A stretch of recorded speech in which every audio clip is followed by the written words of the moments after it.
नमस्कार. आज फाल्गुन शुक्ल दशमी शके 1937 सादर करत आहोत ठाणे वार्ता. ठळक घडामोडी. वाढत्या चोऱ्यांना आवर घालण्यासाठी पोलीस मित्रांची संख्या वाढवण्याचं पोलीस आयुक्तांचं आवाहन. स्मार्ट सिटीच्या बार्सिलोना शहराच्या अभ्यास दौऱ्यात पालिका आयुक्तांचा समावेश. आणि 9 महिन्यांपासून फरार असणाऱ्या आरोपीला पकडून देणाऱ्या 2 पोलिसांचा पोलीस आयुक्तांकडून गौरव. या आणि इतर घडामोडी विस्तृतपणे पण काही क्षणातच. ठाणे वार्ता पहा श्रीस्थानक वाहिनीवर. आता सकाळी 9:15 पासून रात्री 9:15 पर्यंत ठाणे वार्ता, ठाण्यातील पहिलं दृकश्राव्य माध्यम. श्रीस्थानक वाहिनी ठाण्याची स्वतःची वाहिनी. ठाण्यातील घडामोडी, कार्यक्रम, वादविवाद, अगदी गाणी, नाटकं याचा आनंद घर बसल्या. पहा श्रीस्थानक वाहिनी, आपल्या ठाण्याचं हक्काचं व्यासपीठ. श्रीस्थानक वाहिनी. ठाणे वार्ता आता संकेतस्थळावर देखील ठाणेवार्ता.com वर क्लिक करा आणि ठाण्याच्या घडामोडी जाणून घ्या. ठाण्यातील पहिलं ऑनलाईन माध्यम ठाणेवार्ता.com. नमस्कार मंडळी, दर रविवारी पाहायला विसरू नका. नमस्कार मंडळी, आपल्या प्रश्नांचं थेट उत्तर. ठाणे वार्ता पहा श्रीस्थानक वाहिनीवर. आता सकाळी 9:15 पासून रात्री 9:15 पर्यंत ठाणे वार्ता, ठाण्यातील पहिलं दृकश्राव्य माध्यम.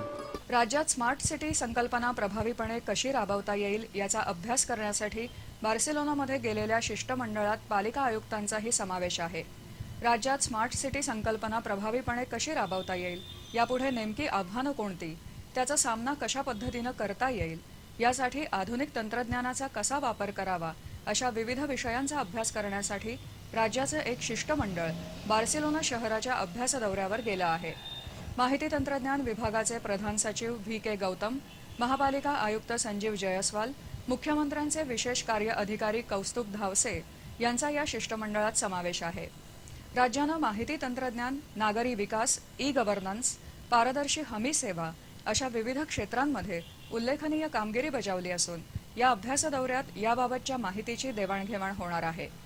बार्सिलोना शहराचा विकास करताना स्थानिक प्रशासनानं आधुनिक तंत्रज्ञानाचा कशा प्रकारे वापर केला, कोणती कार्यपद्धती अवलंबली, शहराचा विकास करताना कोणत्या आव्हानांचा सामना करावा लागला, त्यावर मात कशी केली, अशा विविध बाबींचा अभ्यास ही त्रिसदस्यीय समिती आपल्या दौऱ्यात करणार आहे. ठाणे परिवहन सेवेच्या ढिसाळ संचालनामुळे नाईलाजास्तव खासगी बसने प्रवास करणाऱ्या प्रवाशांना खासगी बस चालकाच्या मुजोरीचा सामना करावा लागत आहे. केवळ कमी भाडं दिल्याच्या क्षुल्लक कारणावरून खासगी बसच्या क्लीनरने एका प्रवाशाला मारहाण केल्याचा प्रकार ठाण्यात घडला. या घटनेनंतर संतप्त प्रवाशांनी बसची तोडफोड करत चालक आणि क्लीनरला मारहाण केली. तसंच चालकाला पोलिसांच्या ताब्यात दिलं, तर क्लीनर पळून जाण्यात यशस्वी ठरला. ठाण्यातील यशोधन नगर परिसरातील रहिवासी शुक्राम तायडे हे मुलाच्या पातलीपाडा इथल्या शाळेत फी भरण्यासाठी गेले होते. शाळेतलं काम आटोपून खासगी बसने घरी परतत होते. कॅडबरी चौकात उतरायचं होतं, मात्र खासगी बस चालकांकडून कॅडबरीचा पूल सुरू होण्याआधीच फ्लॉवर व्हॅली संकुलासमोर बस थांबवण्यात आली. शुक्राम यांनी बस क्लीनरला 10 रुपये भाडं दिलं. त्यावर 15 रुपये प्रवासी भाडं असल्याचं सांगत क्लीनरने आणखी 5 रुपयांची मागणी केली. परंतु केवळ 10 रुपयेच भाडं असल्याचं स्पष्ट केल्यानं संतापलेल्या क्लीनरनं त्यांना मारहाण करायला सुरुवात केली. या मारहाणीत खाली दगडावर आपटल्यानं त्यांच्या डोक्याला दुखापत झाली. या घटनेनंतर बसमधले अन्य प्रवाशांनी आणि जमलेल्या नागरिकांनी बसवर दगडफेक केली. बसच्या काचा फोडून चालक आणि क्लीनरला चांगला चोप दिला. त्यानंतर घटनास्थळी पोलीस येण्यापूर्वीच क्लीनरनं पलायन केलं. या प्रकरणी राबोडी पोलिसांनी चालकासह बस ताब्यात घेऊन गुन्हा नोंदवला आहे. ओवळा माजिवडा मतदारसंघातील स्मशानभूमी तसंच दफनभूमीबाबत येत्या 1 महिन्यात निर्णय न झाल्यास आमदार प्रताप सरनाईक यांनी रामबाग स्मशानभूमीत उपोषणाला बसण्याचा इशारा दिला आहे. येत्या सर्वसाधारण सभेमध्ये खिडकाळी परिसरातील स्मशानभूमीचा विषय विषयपत्रिकेवर आहे. वर्तकनगरमधील दोस्ती विहार इथल्या भूखंडावर स्मशानभूमी करण्याचा प्रस्ताव 2 महिन्यांपूर्वी झालेल्या सर्वसाधारण सभेत मांडण्यात आला होता. पण ऐनवेळी राजकीय हस्तक्षेपामुळे हा प्रस्ताव बारगळला. त्यावेळी आमदार प्रताप सरनाईक यांनी कुठेतरी स्मशानभूमी असणं आवश्यक असल्यानं पोखरण रोड नंबर 1 किंवा 2 परिसरातल्या अन्य भूखंडावर ही स्मशानभूमी करावी अशी भूमिका मांडली होती. दाट लोकवस्तीत स्मशानभूमीचा प्रस्ताव टाकल्यास त्याला विरोध होणार हे निश्चित, पण मुठभर लोकांच्या विरोधापेक्षा लाखभर लोकांचा विचार करणं गरजेचं आहे. सध्याच्या रामबाग स्मशानभूमीकडे जाण्याचा रस्ता नाही.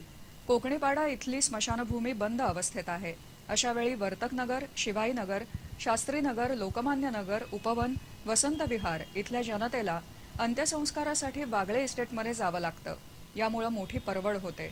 ही दुरवस्था थांबवायची असेल तर स्मशानभूमी याच परिसरात होण्याची गरज आहे. या परिसरात अनेक सुविधा भूखंड आहेत, पण विकासक, शहर विकास अधिकारी तसंच लोकप्रतिनिधींना भेटून आपल्या प्रकल्पाच्या जवळ स्मशानभूमी होऊ नये यासाठी दबाव टाकतात असा आरोप प्रताप सरनाईक यांनी केला आहे. अशा दबावाला बळी न पडता 1 महिन्यात योग्य तो निर्णय व्हावा, अन्यथा रामबाग स्मशानभूमी बाहेर उपोषणाचा इशारा आमदार प्रताप सरनाईक यांनी महापौरांना पाठवलेल्या पत्रात दिला आहे. ठाणे वार्ता पहा श्रीस्थानक वाहिनीवर. आता सकाळी 9:15 पासून रात्री 9:15 पर्यंत ठाणे वार्ता, ठाण्यातील पहिलं दृकश्राव्य माध्यम. आपला परिसर स्वच्छ आणि सुंदर ठेवण्यासाठी ठाणे महापालिकेत सहकार्य करा. ओला सुका कचरा वेगवेगळा जमा करा आणि रोगराईपासून मुक्तता मिळवा. ठाणे वार्ता आता संकेतस्थळावर देखील ठाणेवार्ता.com वर क्लिक करा आणि ठाण्याच्या घडामोडी जाणून घ्या. ठाण्यातील पहिलं ऑनलाईन माध्यम ठाणेवार्ता.com. डॉक्टर आणि रुग्णांचं पिढ्यानपिढ्यांचं जिव्हाळ्याचं नातं म्हणजेच डॉक्टर बेडेकर हॉस्पिटल. आता अत्याधुनिक सोयी सुविधा आणि तंत्रज्ञानयुक्त वंध्यत्व निवारण केंद्रात IVF आणि टेस्ट ट्यूब बेबीचीही सुविधा. डॉक्टर बेडेकर हॉस्पिटल, महर्षी कर्वेपथ, ठाणे. 65 वर्षांची निरंतर सेवा. ठाणे वार्ता पहा श्रीस्थानक वाहिनीवर. आता सकाळी 9:15 पासून रात्री 9:15 पर्यंत ठाणे वार्ता, ठाण्यातील पहिलं दृकश्राव्य माध्यम. सावरकर नगर येथील महात्मा फुले नगर परिसरातील नाल्याची साफसफाई येत्या 15 दिवसांत करण्याचे आदेश महापौरांनी दिले आहेत.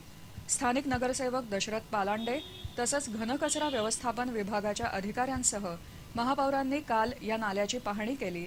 त्यावेळी महापौरांनी हे आदेश दिले. नालेसफाईची कामं 15 दिवसात सुरू करण्यात येतील आणि त्यानंतर नालेसफाई व्यवस्थित झाली की नाही याचीही पाहणी केली जाईल असं महापौरांनी सांगितलं. प्रभाग क्रमांक 15 मधील सर्व नाल्यांची तसंच गटारांची पाहणी करून गटारं तातडीनं साफ करण्याचे आदेश महापौरांनी दिले. या परिसरातील मीनाताई ठाकरे आणि सावित्रीबाई फुले उद्यानांची पाहणी करून उद्यानं सुस्थितीत आणण्याचे आदेशही महापौरांनी यावेळी दिले. एका खुनाच्या प्रकरणातील 9 महिन्यांपासून फरार असणाऱ्या आरोपीला पकडण्यात 2 पोलिसांनी उत्कृष्ट कामगिरी केल्याबद्दल ठाणे पोलीस आयुक्तांच्या हस्ते या 2 पोलिसांचा खास सत्कार करण्यात आला. रमेश पाटील आणि गणेश पाटोळे हे बंदोबस्ताच्या कामातून परतत असताना एक व्यक्ती पळत जाताना दिसली. या व्यक्तीचा 2 जण पाठलाग करत होते. हा प्रकार पाहून या दोघांनी त्या व्यक्तीचा पाठलाग करून त्याला पकडलं. ठाणे ग्रामीण पोलीस गेल्या 9 महिन्यांपासून या आरोपीच्या शोधात होते. ठाणे कारागृहात असलेल्या आपल्या मुलाला भेटण्यासाठी हा आरोपी न्यायालयात आला होता. त्यावेळी तक्रारदारांनी त्याला पाहून त्याचा पाठलाग सुरू केला. त्यावेळी या दोघा पोलिसांनी त्याला पकडलं. मे 2014 मध्ये रणजित मौर्य याची हत्या झाली होती. या प्रकरणात पोलिसांनी ठाकूर प्रसाद यादव, तिलकराम यादव, चुकनाव यादव, हरिश्चंद्र यादव यांना पकडलं होतं.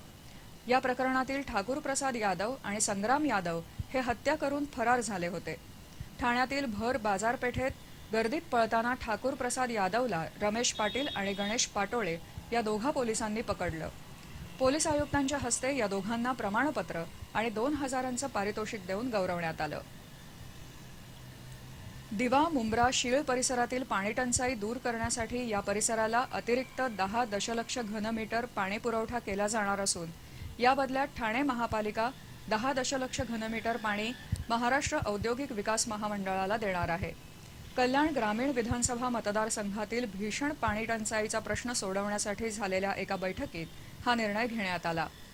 कल्याण तालुक्यातील 27 गावं आणि ठाणे महापालिका क्षेत्रातील मुंब्रा, दिवा, शीळ विभागातील पाणी टंचाईचा प्रश्न या बैठकीत उपस्थित करण्यात आला.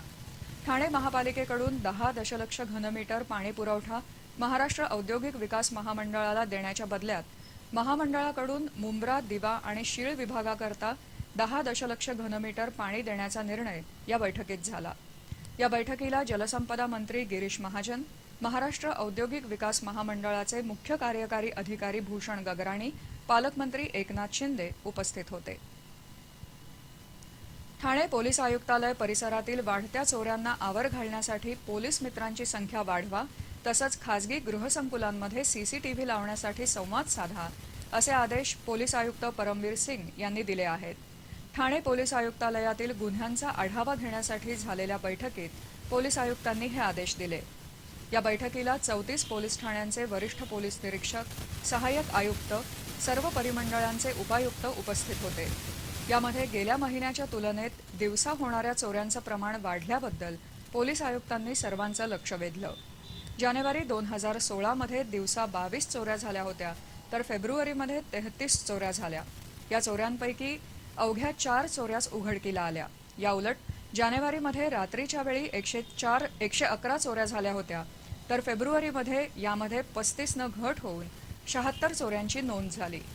दिवसा आणि रात्रीच्या गुन्ह्यांवर अंकुश ठेवण्यासाठी पोलीस मित्र संकल्पना अधिक प्रभावीपणे राबवावी, खासगी गृहसंकुलात क्लोज सर्किट कॅमेरे लावण्यासाठी प्रबोधन करावं, दरवाजे उघडे राहणार नाहीत याकडे लक्ष द्यावं, कामचुकार सुरक्षा रक्षकांवर कारवाई करावी, अशा अनेक सूचना पोलीस आयुक्तांनी या बैठकीत केल्या. याचबरोबर होळी, शिवजयंती आणि धुळवडीच्या पार्श्वभूमीवर प्रतिबंधात्मक कारवाईचे तसंच पाण्याचे फुगे मारणाऱ्यांवर तसंच झाडं तोडणाऱ्यांवर कडक कारवाई करण्याचे आदेशही पोलीस आयुक्तांनी यावेळी दिले.